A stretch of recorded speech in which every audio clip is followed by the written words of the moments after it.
Баршаңызға сәлем. Бүгін сіздермен осындай өте дәмді болып шығатын бауырдан жасалатын керемет дәмді торттың рецептісін ұсынамын.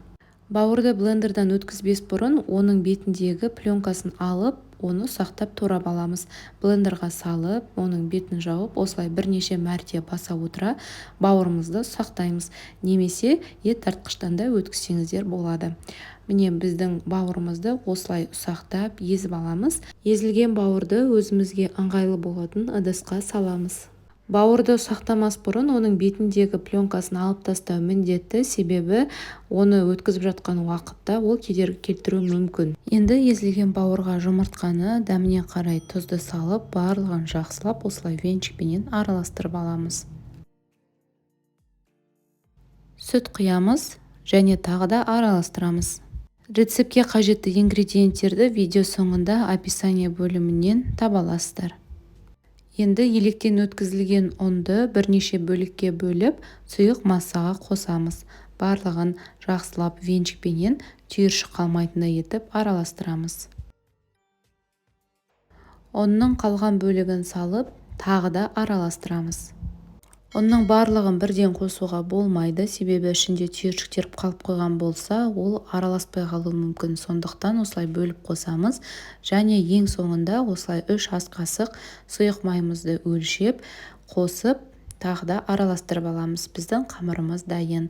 Қызып тұрған табаға осылай құймағымызды құйып пісіреміз. Алдын ала табаны міндетті түрде қатты етіп қыздырып алу керек және осылай майлап аламыз. Бауыр тез піседі. Асты күйіп кетпеу үшін қарап отырыңыздар.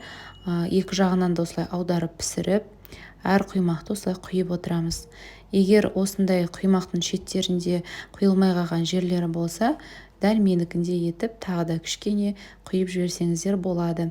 Ештеңке етпейді. Осылай барлығын пісіріп аламыз. Тағы да бетін аударып, екінші жағын пісіреміз. Бауырдан жасалған бұл құймақтар қарапайым құймақтар сияқты өте тез әрі жылдам піседі. Сондықтан әр құймақты пісіру үшін шамамен 1-1,5 минуттай ғана уақыттарыңыз кетеді. Бауырдан жасалған әрбір тағам біздің ағзамызға өте пайдалы. Ол гемоглобинімізді көтеріп, қан айналымызды жақсартуға көмектеседі. Сол себептен отбасыларыңызға жиі дайындауға кеңес етемін. Енді ортасына қосатын салмасын дайындаймыз. Мен алдын ала осылай пиязды ұсақтап турап алдым және табаға майымызды құйып, оны қатты етіп қыздырып, беті сарғайғанша қуырамыз. Кейін үккіштен өткізілген сәбізімізді де салып, тағы да барлығын жақсылап араластырып, толықтай қуырылғанға дейін жақсылап араластырамыз. Міне біздің салмамыз дайын болды.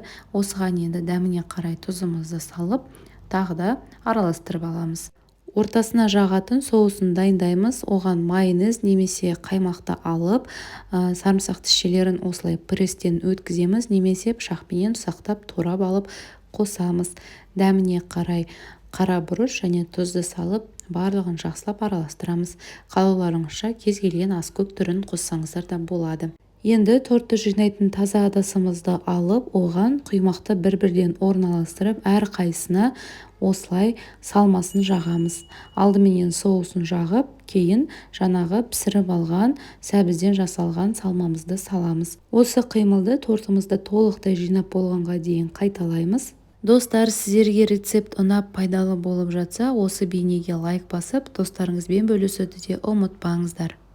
Тортты жинап болдық. Енді оны әсемдеу үшін мен үккіштен өткізілген ірімшікті пайдаланамын. Егер сіздерде ол болмаса, осылай қалдырып немесе жұмыртқамен әсемдесеңіздер де болады. Біздің тортымыз дайын болды. Сондай дәмді, сондай нәзік, керемет болып шығады. Санаулы минуттар ішінде ғана дайындалады. Дәмі тіл үйіреді. Міндетті түрде сіздерде дайындап көргендеріңізді қалаймын. Бұл торттың дәмін көрген адам сіздерден қайталап жасауларыңызды сұрап, рецептісін алмай қоймайды. Сол себептен көп мөлшерде дайындауға кеңес етемін.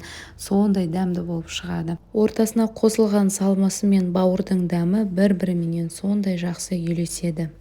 Бұл бейне сіздерге пайдалы болды деген ойдамын. Егер сіздер менің рецепттерімді алғаш көріп отырған болсаңыздар, алдағы көптеген жаңа видео рецепттерді жіберіп алмау үшін каналға тіркеліп, қоңырауша белгісін басуды да ұмытпаңыздар. Себебі апта сайын тұрақты түрде жаңа сенімді видео рецепттермен осы каналымда бөлісемін. Сіздермен бірге болған гүлім, астарыңыз дәмді болсын.